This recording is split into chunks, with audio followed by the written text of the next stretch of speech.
Massive job cuts announced by AOL this week paint a grim picture for the struggling internet company. What does it say about its declining business just as it prepares for an IPO in December?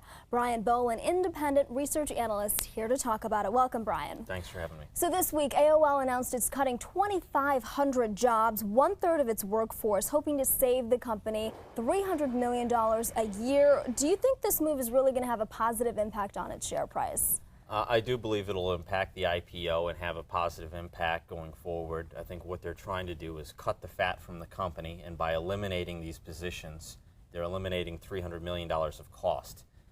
Shareholders will look for that cost savings to translate into a higher EPS number or a better bottom line figure down the road. Yeah, earnings per share. And let's talk about AOL's business model. It's been losing members for years.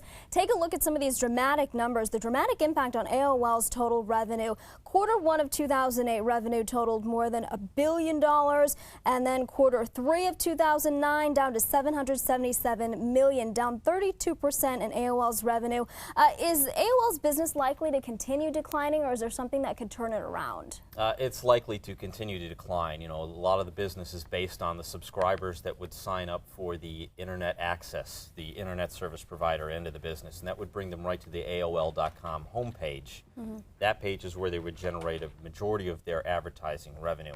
So as subscribers decrease and move to a different broadband or possibly a triple play package from any other provider, the amount of users going to the AOL.com site are going down. And we know that AOL's been in a transition process, transforming from a subscription-based fee model to an ad-supported model. Do you think that's going to work? You know, it hasn't been working so well. What we've seen, you know, are the decrease in subscribers, so that's going to hurt the advertising. So when there's less people to come to the site, there's going to be less ads to be shown and less possibility of getting click-throughs or cost per action or any sort of clicks like that. So right now, I think you're still going to see a decline no matter what model they're using. And what about the pricing for these advertisements? And that's pretty low too, right? Yeah, we've seen pricing on the internet pretty much in a free fall over the last year, just a nice steady ski slope down. You know, cost per thousands or CPMs have been declining, and cost per clicks have been declining as well. But we also have to put that in context that probably in 2007, in the early part of that, rates were probably inflated. So you're down from a very significant high, but it's just where are we going to reach the bottom, and what's that going to mean down the road for AOL and other advertisers? AOL is also known for its instant messaging services. Where do you think that could lead the company? Well, I think that's kind of the last jewel of the company that's really left. You know, I think there's a lot of competition in the instant messaging system. You've got, Gtalk from Google, MSN Messenger, all sorts of private companies. So there's a lot of competition out there, but there are still millions of users on there. I searched around for some data. I only found that in the most recent press release, they said 42 million Americans have the AOL Instant Messenger. That's a great opportunity to deliver ads to a very captive audience.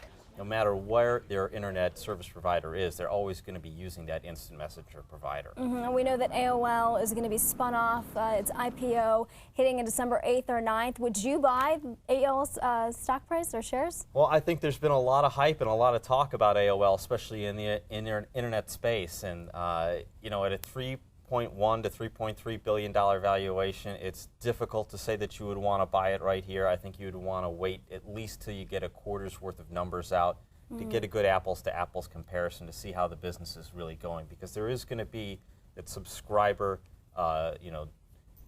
downfall there. So there is going to be that issue. But it's what are they going to do? What are the things they're going to do with Instant Messenger and their other tools and other products that are going to help them pull out of this? All right, thanks so much for your insight. Our resident internet expert, Bolan, independent research analyst. Thanks so much. Thank you for having me.